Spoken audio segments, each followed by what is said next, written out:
Hey, good evening, everyone, and welcome. Thank you for joining tonight's session in the SaskSoils Webinar Series. My name is Carrie, and I will be your host this evening. We are really glad to have you with us and appreciate you taking your time out of your evening to join tonight's session. Before we get started, just a few housekeeping items. This webinar is being recorded, and we will post the session to our YouTube page once it's available. All attendees are muted, but we encourage your questions even throughout the presentation.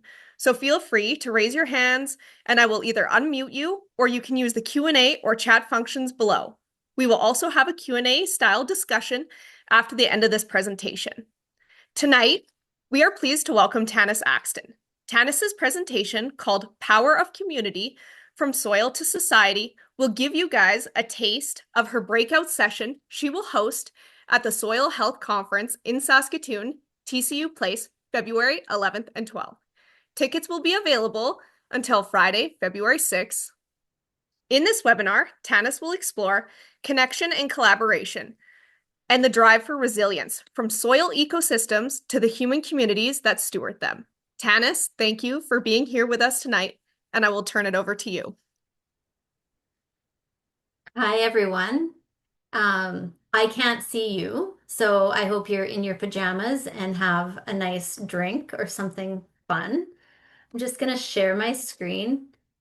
So like Carrie said, I'll take you through a few slides. There, hopefully you can see my screen. And just go over a few things. And then, yeah, I'd love to open it up for questions, comments. If you have any throughout, um, Carrie will either stop me and let me know what your question is through the chat, or yeah, raise your hand and she can unmute you and we can have discussion throughout too. Whatever you guys want to do. So first, I thought I'd tell you a little bit about our farm. I farm with my family in Minton, Saskatchewan. Our farm's called Axten Farms. I farm with my husband Derek and our children who come and go as they are just still in secondary education and also working a bit off the farm to get experience. Being in southern Saskatchewan, we farm in a fairly dry climate. Annual precipitation is supposed to be 10 to 12 inches, which seems like a lot lately. We were fortunate last year to have a decent amount of rain, so sometimes you need that once in a while to build up your hope again. We farm about 10,000 acres. Our farm is divided into kind of two farms. We've got our home farm here that you see, and then we have another farm about 12 miles further south. We also have a seed cleaning plant and a flour mill. We grow a lot of quite diverse amount of crops. Cereals, we grow a lot of ancient grains as well as some durum and spring wheat and rye. Oil seeds, we've got camelina and mustard, flax, pulses. We diversified this year and tried growing some dry beans. We did black beans, pink beans, red beans. We do a couple kinds of lentils. So yeah, highly diverse. We like to stay busy. Mhm. I didn't practice advancing my slide. Now it won't do it. Let me see here.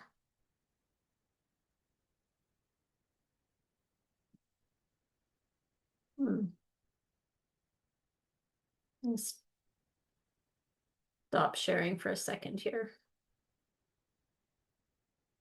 Let's see what's going on. Tannis, you can try the arrow key on your keyboard too. That might help. Okay.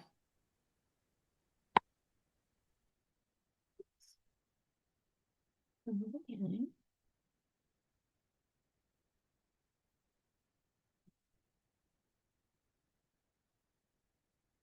There we go. So yeah, who am I? I'm Tannis Axten. I grew up on a farm in southern Saskatchewan at Gladmar, a mixed farm. Have always loved farming and living in a rural community. I, After I graduated from high school, I went to U of R and got my degree in education and became a high school science teacher, which didn't last long as I married Derek Axten in 2002 and joined his family farm Since we started farming, within about 4 or 5 years, we started to make a lot of changes on the farm. Being the dry climate, we noticed that we'd been no-till forever, but that wasn't enough. We still weren't getting water infiltration. And as I said, being dry, it was so important to us. So we really turned our focus onto soil, and we spend a lot of time digging in our soil, looking at our soil, trying to learn about the soil. We host a lot of field days. We like to invite people to our farm. I wouldn't say to teach, but more to share what's working for us and what isn't. As I'm sure you're familiar with the soil principles for regen ag, context really is key. We do a lot of trial and error, but we encourage people to go home and try things on their own farm and see what works for them. And throughout this journey, I took Dr. Elaine Ingham's Soil Life in the Soils class, where really studied soil biology and what there should be in our soil and how it should function. And it really, it really woke me up to the life that should be in our soil. We've been so focused on everything above to learn more about the soil and how it functions, really changed our mindset and our operations on the farm. So my t my breakout session at the SaskSoil conference next week is Power of Communities. The theme being, what's your missing piece in the soil health puzzle? I see a big one a lot of times is the power of communities and the communities right from soil to society. So we're quickly just going to I'm going to take you through soil to plants to humans, and then, yeah, we can have some discussion. So starting with soil communities, really that's when our mind shift in how soil should function and how it should look, it really changed everything for us. And there's kind of two schools of thought that all of the biology that you need is in your soil already, and you just need to create an environment for it to thrive. Some believe that after either years of tillage or high input use, you've killed a lot of that biology, so you have to put some back. We like to cover all our bases, so we kind of go with both.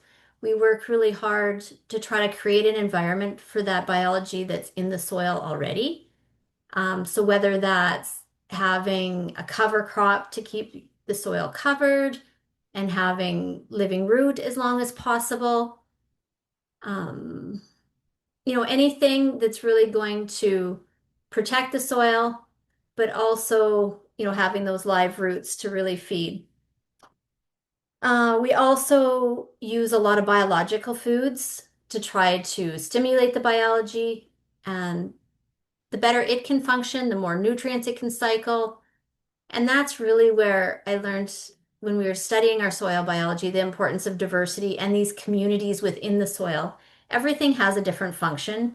And when they work together, they just become a lot more resilient.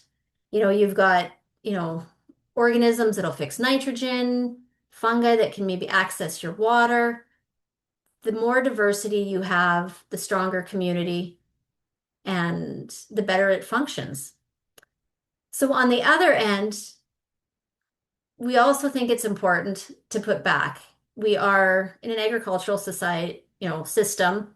We want to mimic nature, but we do take away. So we like to also give back.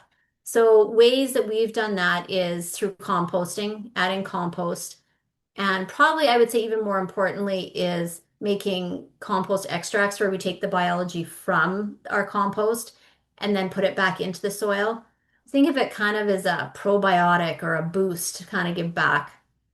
And then an easier, more natural system is having animals on the land.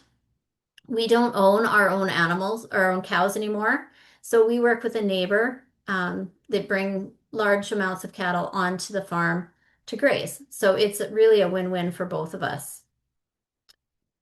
When we look at plants, having biodiversity makes such a difference, and it's really interesting to see different plants work together. when we look at our natural systems, you rarely see one type of plant growing. You see a bunch of different plants, and some years some thrive, and other years it's a different plant that does better. So it really depends on a lot of variables which are beyond our control. So that's where it's nice if you have a community of plants, they can benefit each other, and hopefully there's one out there that's going to do well. For us on our farm, we've got pollinator strips seeded around a lot of our crops, like the picture on the left. We also do some intercropping. It's nice to have as much diversity out there as possible. We do a little bit of companion cropping where we'll seed, something that underneath, sorry, that doesn't make sense. Something say like a red clover, something that's lower growing, and then after you harvest, it's still growing below, so you get those longer growing days. And once again, it's feeding the soil biology longer, creating more communities. And the exciting part about this, especially when you look at like pollinator strips or a variety of plants growing together, you have more communities of plants, but then you also are getting more insects, more diverse. And in a place with a pollinator strip, it's amazing. You'll see beneficials, you'll see some predators, but it really allows you to kind of find a bit of a balance. So, yeah, I think diversity is huge and really helping to create that healthy ecosystem. And finally, it's maybe something that isn't talked about as much. Sometimes we get really focused on soil and building our soil communities and how that's benefiting our plant communities. But sometimes I think we forget about the importance of us and why we do it. Having, I guess for Derek and I, we really found when we started making a lot of changes on our farm, it can sometimes feel lonely because if you're the only one doing it, you feel like a bit of an outcast. And we traveled to the US a lot to soil health conferences and meeting other people who were trying things. It gave you that sense of belonging and purpose. And in Canada, years ago, we were excited to join SaskSoil because it was, one of the first events in Saskatchewan that was really focusing on soil and soil health and some different things you could do to improve your soil. And it's really amazing what these communities and these connections can do for you, but also for a movement and to help make a difference. Some things we've done on our farm, Derek and I founded, well, this isn't on our farm, this is in our community.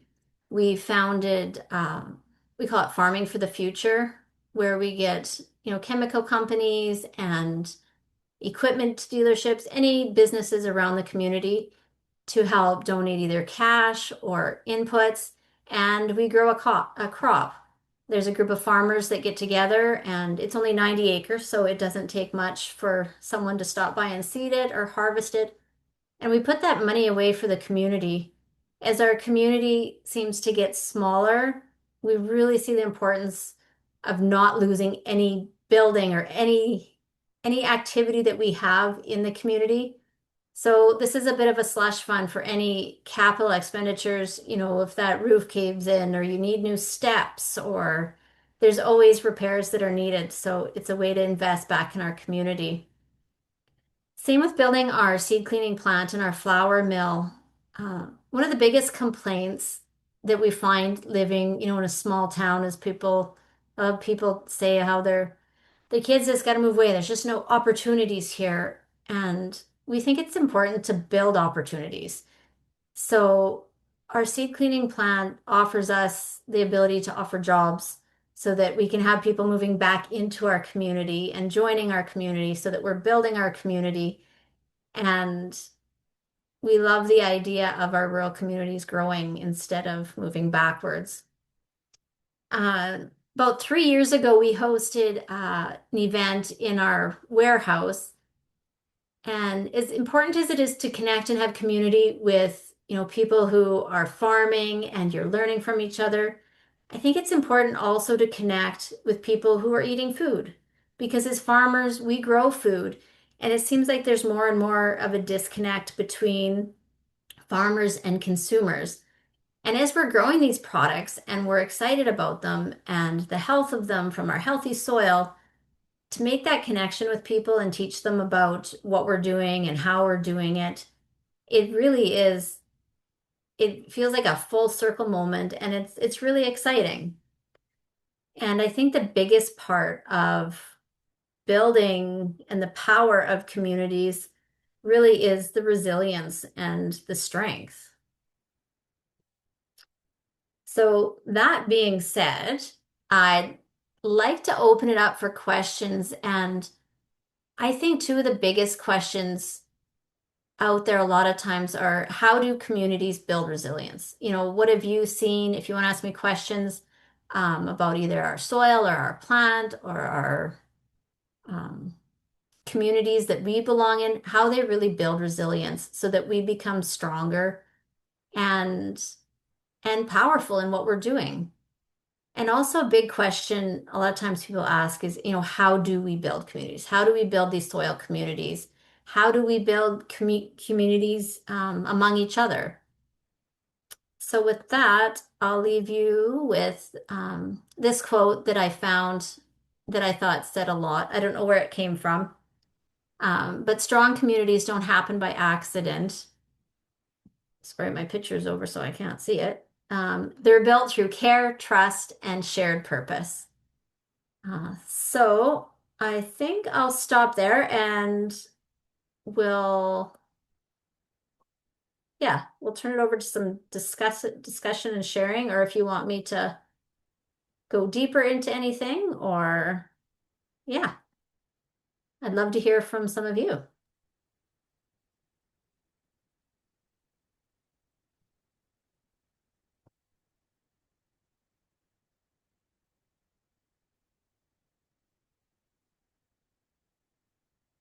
Is everyone sleeping? I don't think so. Sometimes it just takes a couple questions to have other people start asking. I could start you off. So, when you guys decided to do the farming for the future, putting together that 90 acres, was there ever an aha moment where you're like, okay, we need to do something? Yeah, that's exactly how it started, actually. Derek was on board for our swimming pool. We have an outdoor swimming pool in Minton that was built in the 70s, I think, 70s. Like it's the original outdoor swimming pool. And he was on the pool board and we needed a new deck. So it was going to be very expensive. And they were sitting around and people were like, yeah, we could have a bake sale or we could do this. And it just wasn't going to raise enough money. And the worst part, it's all the same people in the same community putting the same money in. So we thought we need to do something bigger where we can bring some money, from outside and put it towards, you know, our community. So that was the big, we just needed something that really could create some revenue so that we could invest back into a lot of these projects.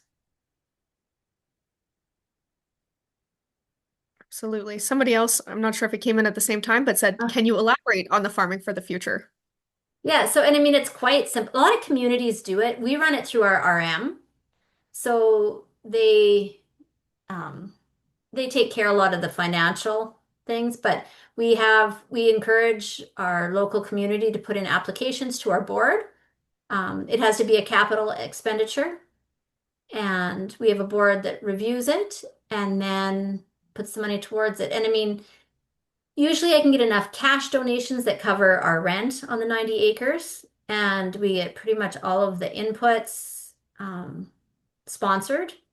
So sometimes, we'll buy seed from one of the spons or from one of the farmers, but other than that, all of the operations are donated by local farmers.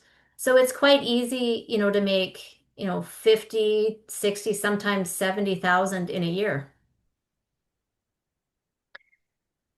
We have a bit of a loaded question. So, can you describe again what the Community Investment Fund is? How did it start? Who is in charge and how did it come to be? And do you have a set amount of money every participant gives every year, or is it as available? Or how is it managed so everyone thinks it's fair? As far as giving out the money, fair, as long we have criteria and policy. So we've been for, it took a long time for the community to ask for money. So we built up a good slush fund waiting. We got, so people get so used to being scared to ask for help or don't think it's worth it, like, it probably won't be open next year. So we are trying to shift people's mind with let's make it great so that it can stay open. Um, so now we get more and more applications all the time. And we've been fortunate enough that we've had enough to cover. People, we encourage them to first try to get any grants, see if there's any other money out there and save us as a last resort, but always know we're there to help kind of top up and finish up their project. Another question is, what is another one of your aha moments? For me, a lot of it was with the microscope and seeing the biology in the soil. And I used to spend a lot of time with the microscope looking at soil. And then I found a huge trend, and it got to be so if I seen a plant that was really healthy and I looked at the soil in the root zone, I found highly diverse biology. If I went to a bare spot with no root growing, or even a plant that looked kind of sickly, way less diversity. So I slowly found that I wasn't looking quite as much at soil because it can vary so much depending on the root zone, not just foot by foot, but inch by inch. And then I learned a lot when we made our compost extracts and how much of a difference conditions can make in the life. So when we first started, a lot of times I would we'd make the extract and we were farming an hour away at the time. So we'd fill a tank and then we'd try to get it out to the plant, out to the field as soon as possible. But we had a breakdown, so it had to sit, so it wasn't being aerated, which is for all life, including soil life, you need air to survive. So I grabbed a sample to see what it looked like, and a lot of the non-aerobic or organisms that thrive without oxygen, they had come alive. And so to see the difference just within hours of the biology and the conditions, it really showed me that there's so much going on that we don't even know, but we can manage the conditions that are around these organisms. Absolutely. We got lots of questions for the farming for the future. Okay, Oh. so what are taxes like for that?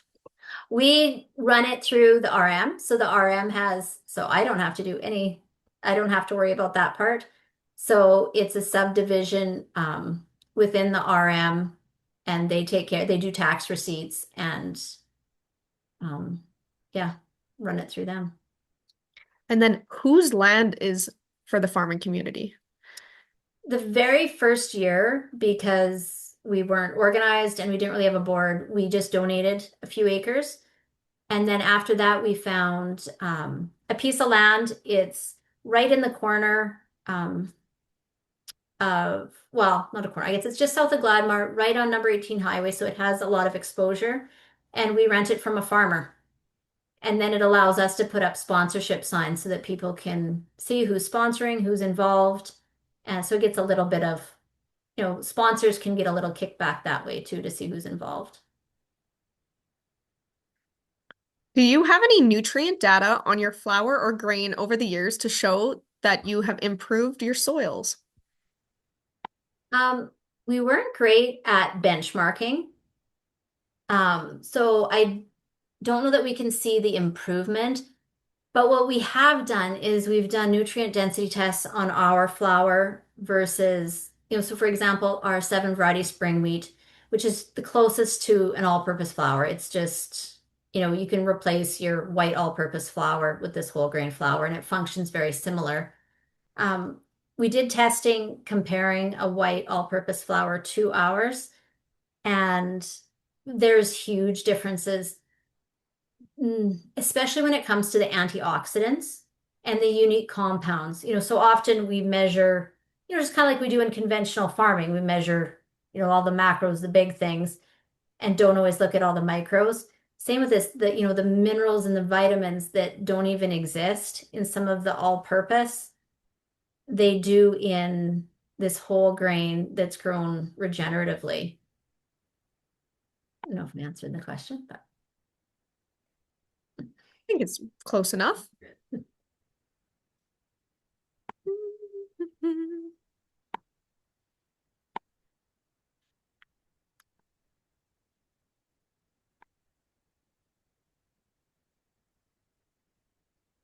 Lull in some of the questions.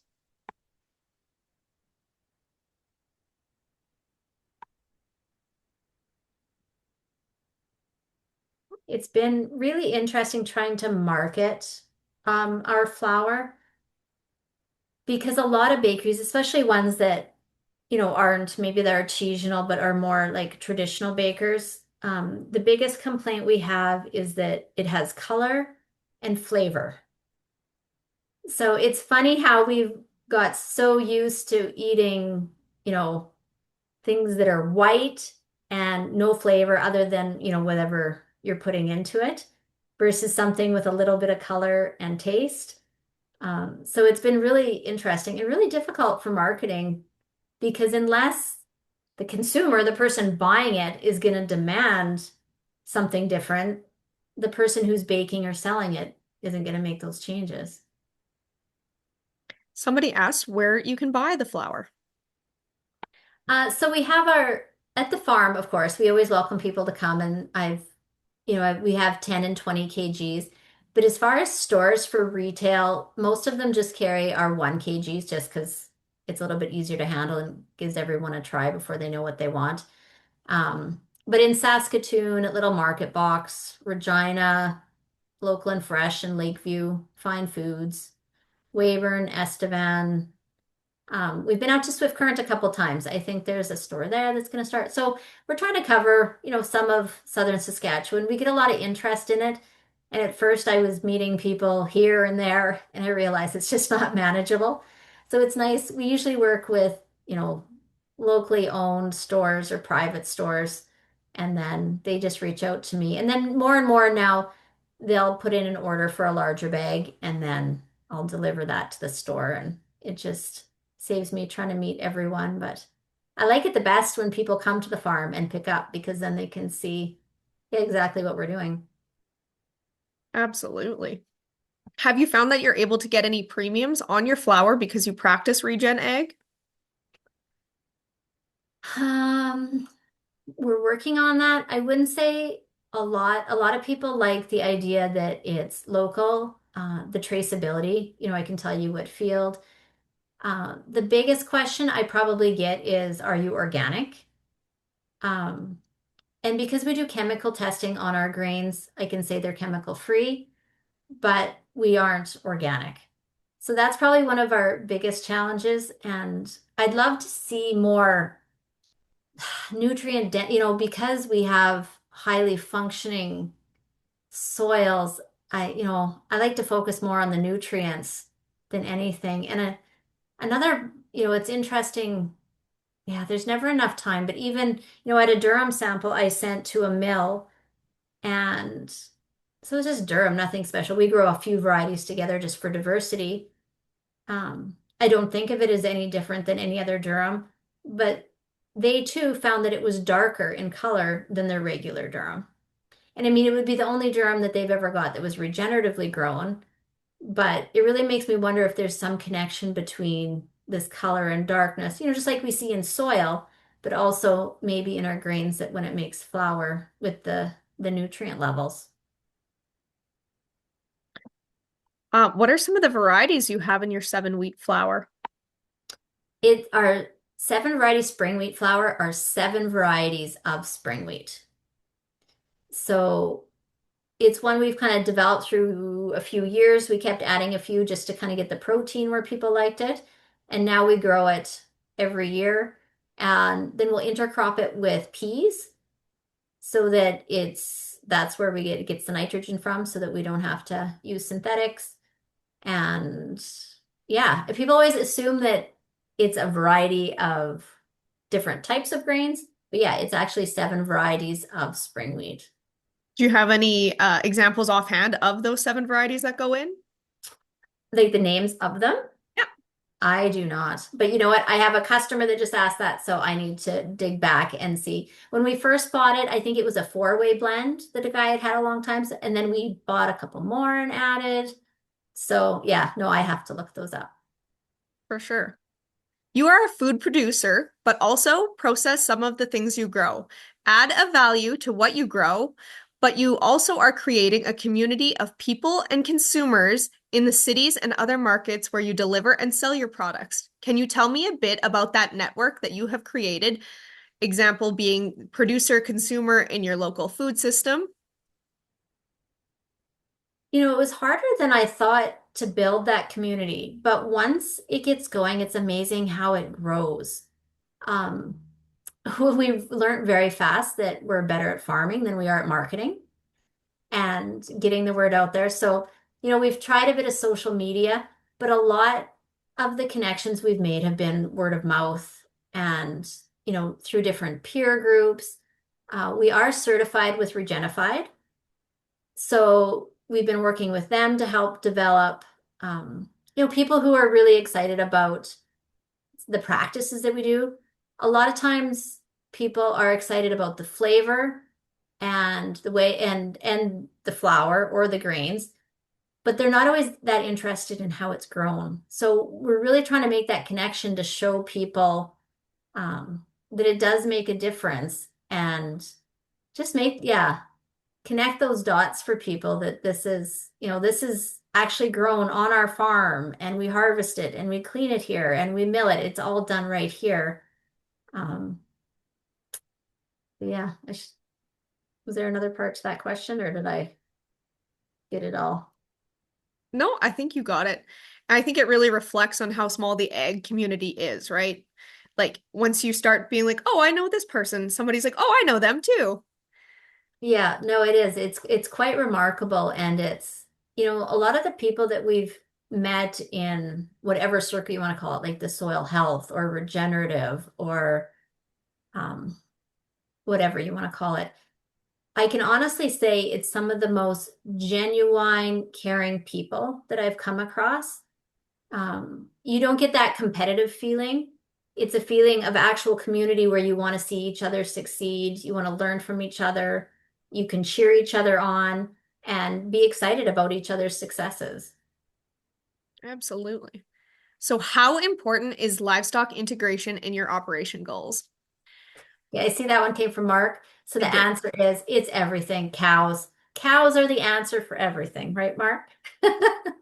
Um, I think it is important. It's a great way to get biology back. I mean, when you look at natural systems, animals should be involved.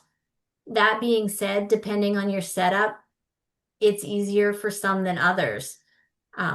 So I think if someone has the opportunity to incorporate livestock, I'd highly recommend it. Working with a neighbor or someone that has cattle can be a great fit if you don't want it. It's a big commitment to have your own cattle. We did for years, and if we'd known what we know now, we'd probably still have cows, but we were trying to do it the hard way, and we've learned a lot since. But as we've taken on a lot of different ventures right now, to add cows onto that is too much. But yeah, no, I think it's very important to have them on the land. You mentioned that you would host field days in the past. Will you be hosting any events in the future that we can attend? Well, funny you ask.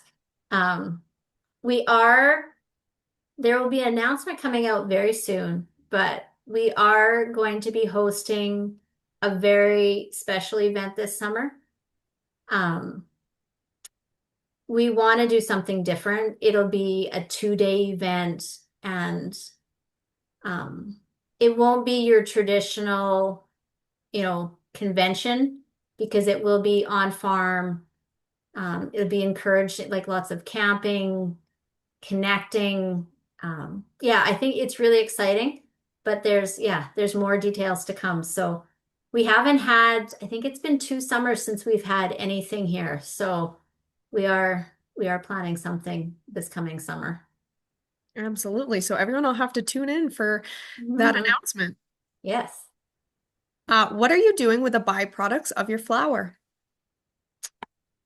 So, the brand, it's interesting. We don't have, you know, a market for it. I feed some to my chickens, and a lot of it right now just goes into our compost in the nutrient cycle back that way.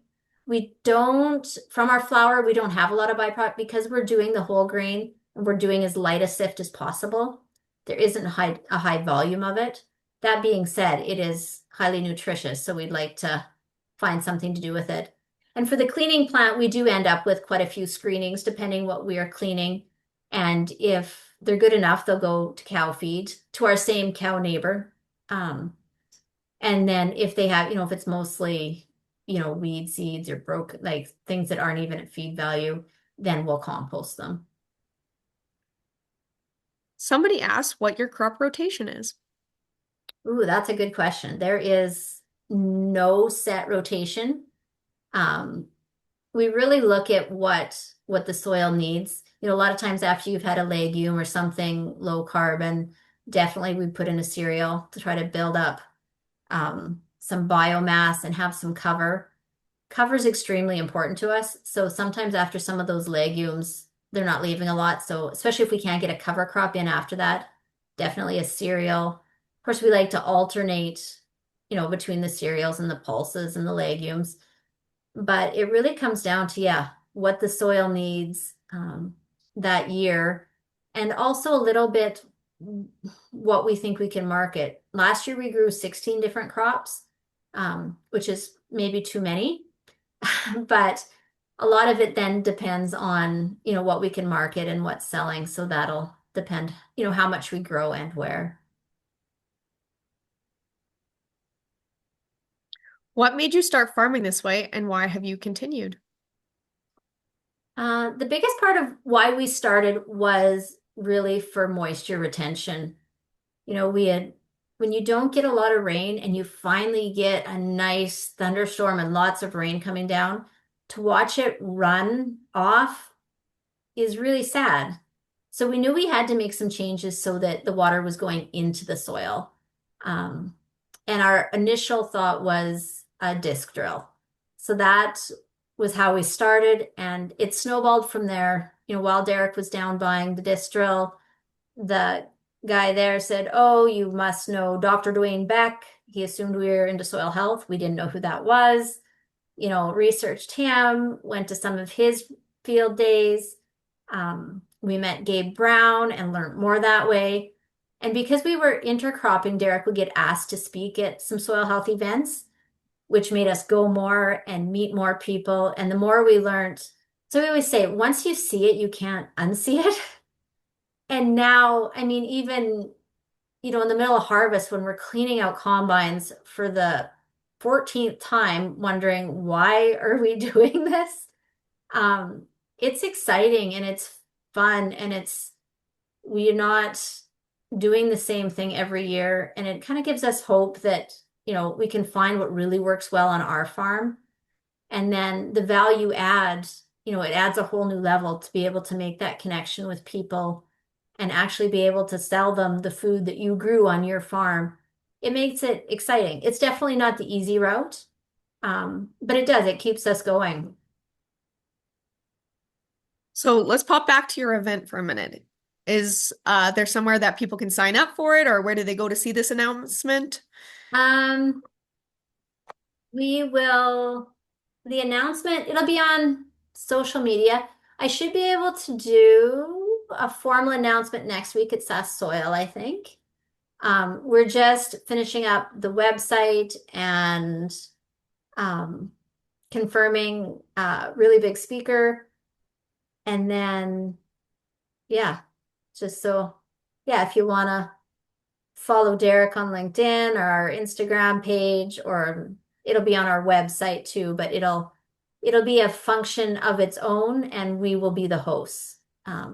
We're working with a couple other great people to get this off the ground, and I don't know if anyone's ever been to Groundswell in the UK. It's a big regenerative festival. Um, we're trying to create a Canadian version. So, That's um, incredible. yeah, yeah, we're just finalizing up a few things, getting our sponsorship package done, and yeah, there'll be more to come. But yeah, it is really exciting. It'll be July 10th and 11th of 2026. Okay. So, other than the event, what else are you excited to try this year? Are you guys trying anything new? Um, we really want to try some more companion crops. Um, as far as crop types, I don't think we're excited to try our dry beans again. It went really well last year. Um, so we want to see if we can make them work 2 years in a row. Um, we want to do more trials. We've been, it's been really busy and we've been trying a lot of different equipment, but we're really happy with our distrills right now. Um, I think we've got good help in place. So we really want to do more trials and try to learn more, different seeding rates. We played around a lot with, we've got rye we put as a cover crop. And last year we played around with a little bit, but we want to do more this year, um, seeding into it versus spraying it out ahead of time. I think it comes down to a lot of how much moisture we have in the soil. But when we had a wet spring last year, we did try seeding into it and then terminating later and just being able to keep more cover out there. And with our fertility program, yeah, we want to do more trials and just keep learning. Absolutely. So, somebody says, I know you put compost extract onto the land. What do you do with the compost? Does it get spread? And have you ever found any issues or risk with that? Yes, it gets spread. For our land mass, it doesn't go far. So we usually pick, a field that really needs it, or we've put it in saline spots to kind of help out. And we've only ever seen a benefit to it. Last year, actually, we've went 2 years now, without making compost. We didn't have enough help to get it done, so we're excited about getting more compost. Uh, so we haven't, our home farm, we feel the extract really gave it a boost. But since we've bought this other farm, it hasn't had compost extract yet. And we really feel like it does need this boost. It's, being as we manage both farms the same, we're seeing big differences between the farm we've managed a long time versus the newer farm. So it is a priority to get some extract and some more biology out to that farm. Somebody asks, do you have any perennials in rotation? If so, how long are they in for and how do you manage them while they're how are you managing them while they're in the ground? And what benefits have you been seeing from them? We kind of touched on that a little bit, but Yeah, so we have, like, this year we took a piece out, that went into a grass mix. It was just not producing. It's also a really funny shape, the field, so not highly efficient to farm. Ideally, I think it's important to be having more perennials into rotation. So we're just starting to get into that more. But probably one of the most exciting thing we're doing for a perennial is we've started growing kernza, which is a perennial wheatgrass. So our first year we seeded it 2024, and you have to let it grow. You don't harvest it the first year. So in 2025 was the first year we harvested it. Um, so it's exciting because we use a stripper header, so we just take the grain off the top, but you've got all this green biomass, and then it'll come back next year. So we always say if we could just grow a crop without having to disturb the soil at all. So this is kind of, um, a way to actually be able to do that. So too, we put that on some land that, wasn't highly productive, and we really felt the soil needed some long-term care. The biggest trick on that now is no one knows what Kernza is, and you got to figure out how to market it.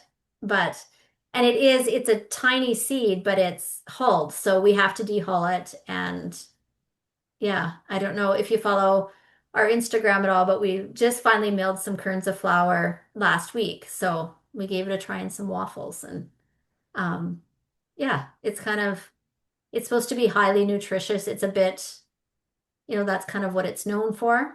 Um, but yeah, so that's kind of what we have for perennials, other than, like I said, the pollinator strips, some things that are permanent. Um, but yeah, no, I think we definitely want to put more into rotation. So how was the profitability on that? Did you guys market any? For the Kernza, Yeah. we just are starting to dehull it now. So we hate to offer anything until it's ready to go. But yeah, I've sent out some samples. We've said distilleries use it. And because it's fairly new, they're still trying it out too and seeing how much, a lot of times, and even for baking, you don't go 100%. You use it as a percentage. Um, so people are also working on what to do with it, but um, yeah, there's potential, but it'll be slow. And because, I mean, it was a wheatgrass, it yielded okay, but it's not like we have, a whole bunch of it. I think we'll probably seed a little bit more this year so that we're putting some in every 2 years because eventually we're not sure how many harvests we'll get out of it, but eventually the productivity will become too low and we'll have to terminate it. So then we want to have Kernza growing elsewhere. Absolutely. So you said you used a stripper header with that? Do you guys commonly use a stripper header? Yes, yeah, we do anything that's tall enough. Yeah, we definitely use the stripper header to leave as much standing stubble out there as we can. So somebody says, whether you know it or not, the Axtens are an inspiration for a lot of people. Who inspires you? I mean, there's the big people that inspired us at the start, mentors like Dr. Dwayne Beck and Gabe Brown and Elaine Ingham and Christine Jones and Jill Clapperton and a bunch of, the big names. But as we got going, it's been a lot of peers and watching them try different things. And when you see people just like you trying it, it gives you a lot more courage. Sometimes you're intimidated by your mentors. But yeah, I would just say, our friends and our peers inspire us and to be able to get feedback back and forth, it's kind of, it gives you that spark and that excitement. Um, on the farm side, and I would say on the other side, when I have a customer that sends me a picture of the loaf of bread they baked, we love it. We're so excited and it does inspire us to keep going. Somebody said, the suspense. Can't wait to hear more. Yeah, I hope everyone will be in Saskatoon next week. It'll be nice, I think, to have a conversation where I don't feel like I'm talking just to myself and Carrie. And so it'll be, a similar introduction, but then in our breakout rooms, it'll be easier to have, discussion. And I'd love to hear, other people's experiences with building communities. And I think we can really feed off each other and it'll be a lot of fun. I think that's one of the coolest things about any sort of soil conference is just the networking that you get to do. Oh, 100%. It's, we'll just like it's building that community. It just makes us stronger and more resilient. Absolutely. We might be from small towns, but the ag community is large. Yes, for sure. Somebody said, can you talk more about the benefits of the stripper header? Well, yeah, there's lots. I mean, as far as for the combine, fuel efficiency is better.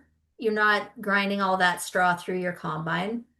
For us, a big part is leaving the standing stubble to catch snow. Um, we're quite hilly and windy, so the more snow we can catch in the field, the better. The first year we used them, it was quite funny because the talk at the coffee shop was because we got a lot of snow the first year we used a stripper header. And the talk was, well, Axtens are never going to be able to seed because they're going to have all this snow stuck in their fields. Um, but amazingly enough, because instead of where you have nothing to catch the snow and you get like these hard piles on your side hills and none on the top. Those snowbanks on the side hills seem to last forever versus the snow that the stubble catches, it's fluffier, it's more even, and we found that it melted faster. Um, so we proved the nosy neighbors wrong on that one, but it to be able to hold and maintain that moisture is that's really the most important part for us.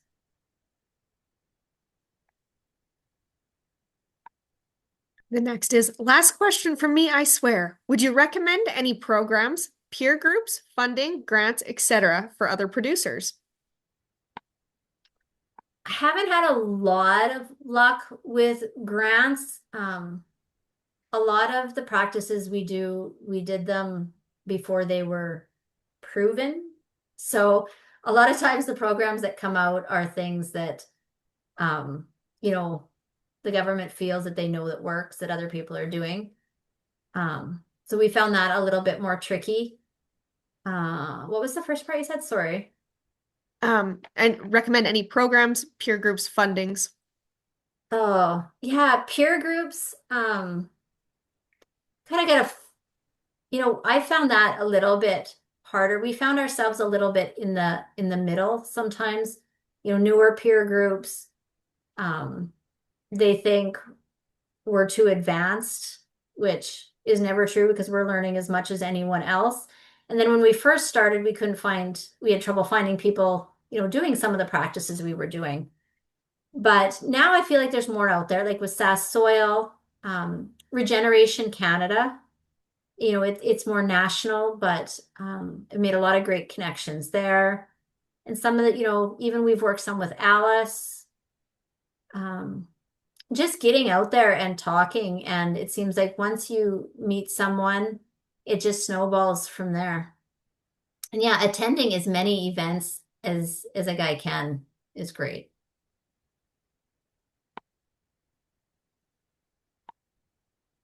I know some people like to read versus, maybe the social side of things. Do you have any books that you read? Yeah, well, yeah, there's a lot of good books out there. I'd have to look at my book. I'm horrible at titles. But I mean, Dirt to Soil, like Gabe Brown's book, the David Montgomery books. Um, oh, off the top of my head, what else have I? Um, what's it called? The Soil Handbook. John Sticka, I think is his, yeah, there's so many good ones out there. Um, it just depends kind of what you're more into. If you're more into like the history of soil or into more what other people are doing. So, there's some great scientific ones just on fungi alone, the teaming with fungi, and it depends how in depth and what area what you really want to get into. What places have you found to market some of your specialty whole grains? The beans, for example. The beans, we actually specifically have grown them for a company in the US. They'll be taking our beans and putting them direct onto store shelf. They'll package them under their name. So that's really the reason we grew them was because we knew we had a market for them. That being said, we don't know 100% what the market's like because as we'll be sending our first shipment out this month, they're developing their own markets, right? They're already in a lot of stores with their rice. They grow rice and they tried to grow beans, but they're just too wet. So they also sell under the Regenified brand. So it had to be a product that is grown regeneratively. So yeah, so we've partnered with them. So we luckily don't have to do a lot of the marketing. They're going to look after that end. Um, that being said, I think we'll have some extras that we'll be looking, probably for some markets within Canada. They'll look after the US, but even some of the ones like we grew some black lentils, which are they're really quite delicious. We eat and do a lot of experiments. We've never ate so many beans and lentils in our life. But yeah, no, we had to add a bean polisher to our line to make them look pretty for store shelf, but It also helped us add then a gluten-free line in our plant. So yeah, no, it's a lot of work finding these markets, making these connections, but we just spend a lot of time talking to people and um, trying to answer questions and ask questions. Absolutely. For your beans, was there anything foliar you had to do differently in like in crop spraying? No, actually, they stayed very clean. We did a wider row spacing, um, and we really didn't know what to expect, so we'd never grown them. And I think what impressed us most was the root structure. We dig in between the rows and to see the roots coming together, they were, they really seemed to have a really nice root structure and they were getting down to the moisture. And yeah, they thrived in I mean, like I said, this year we weren't bad for moisture, but I mean, compared to a wet area, you'd probably call us dry, but yeah, no, they're kind of exciting. Absolutely. Well, we have time for a couple more if anyone's got some last lingering ones.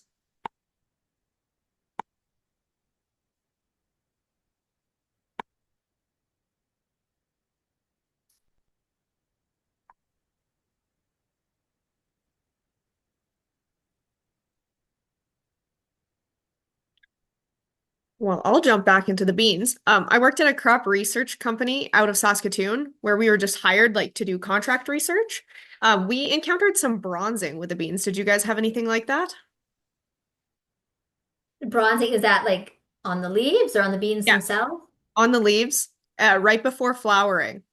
Okay, no, we didn't seem to have any trouble with that. What got us was the September 5th frost. Actually, the beans had a tough life because they started off with an early hailstorm, but it was early enough they came back nice. And then, yeah, we had a frost early, which definitely took a lot of yield. But luckily it was a pretty good crop to start with, so at least we did get a nice amount of beans. And then with our color sorter, we could harvest them and now we can sort out any that have frost damage. And then yeah, keep the pretty ones and then there's a bit of a market for the not so pretty ones. At least you can utilize it like that then. Yes, for sure. Somebody asked, are you bringing Derek to the conference? Yes, I am. Yeah, he will be there. Yeah. How much interest in what you do you get from non-producer groups, i.e., people interested in the bigger picture, health of agriculture, landscape, and beyond the farm? Um,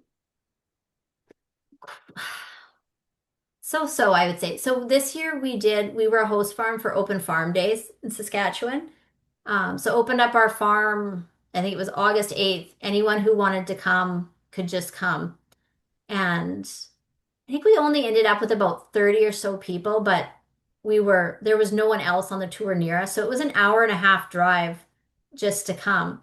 But the people who come are so interested in just farming alone and understanding how things work and seeing the equipment. And I host a lot of school groups, um, which is great because I mean, the kids are our future. So the more they understand and can make that connection to food, I think it goes a long way. But I think there's a lot of interest out there, but I don't think people always know what to ask or who to ask. For sure. Well, it looks like with that, we're running out of time. There was some great questions here today, and I appreciate everyone asking. And thank you, Tannis, for sharing your time and your insights with us tonight. Thanks everyone who joined us here. We really appreciate your engagement and all these questions. I hope to see some familiar faces and names next week in Saskatoon at TCO Place during the Soil Health Conference. I know that Tannis is going to be there, and Derek will be there, so hopefully you guys can get some more questions too. I'm sure you'll think of something. I always find the last minute things hit my brain when I'm laying in bed. Oh, I should have asked that. So make sure to write them down and bring them to the conference. Keep an eye out for our next webinar. We will be doing one once a month. So the next one will be in March, and I'm excited to share the details shortly. Thanks everyone, and have a good night.